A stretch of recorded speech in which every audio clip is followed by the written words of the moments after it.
Bonjour, je suis Pauline Bozek, je suis la créatrice de Juste pour goûter, une marque de biscuits décorés qui sont aussi beaux que bons. Retrouvez tout de suite un extrait de mon dernier cours Fleury.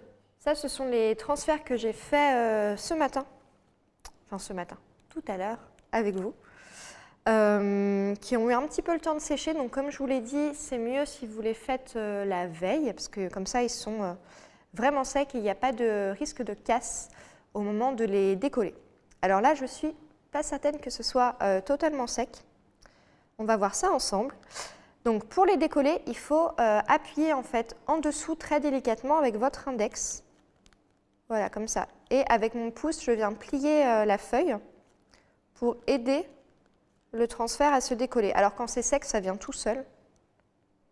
Là, je vais essayer d'être aussi délicate que possible pour ne pas casser la barre du 1. Voilà. Donc on a notre transfert qui est là. Je pourrais directement le coller sur ce biscuit-là, mais je vais plutôt utiliser un transfert que j'avais fait en amont, que j'avais préparé. Pourquoi? Parce qu'en fait, étant donné qu'il est sec, il risque moins de devenir un petit peu vert au contact de la porte qui est en dessous. Voilà, donc maintenant je vais vous montrer comment on le colle sur le biscuit. Donc je vais prendre de la glace royale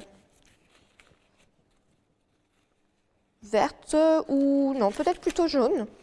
De la glace royale jaune, comme ça je reste cohérente avec la couleur de mon transfert. Donc là elle est en consistance de contour assez épaisse et je vais en mettre un peu partout. Il ne faut pas trop en mettre non plus parce que sinon ça déborde sur les côtés quand on appuie. Et on n'a plus qu'à le poser sur le biscuit. Donc là je l'ai fait un petit peu dépasser, il n'est pas entièrement sur la porte. Et après on appuie tout doucement pour ne pas le casser et pour créer un contact avec le biscuit, donc pour être sûr que ça adhère. Voilà, donc ce sera sec totalement d'ici quelques heures. De manière générale, sachez que vos biscuits mettent en moyenne 6 à 8 heures à sécher. Moi, je les manipule pas avant au moins une nuit de séchage.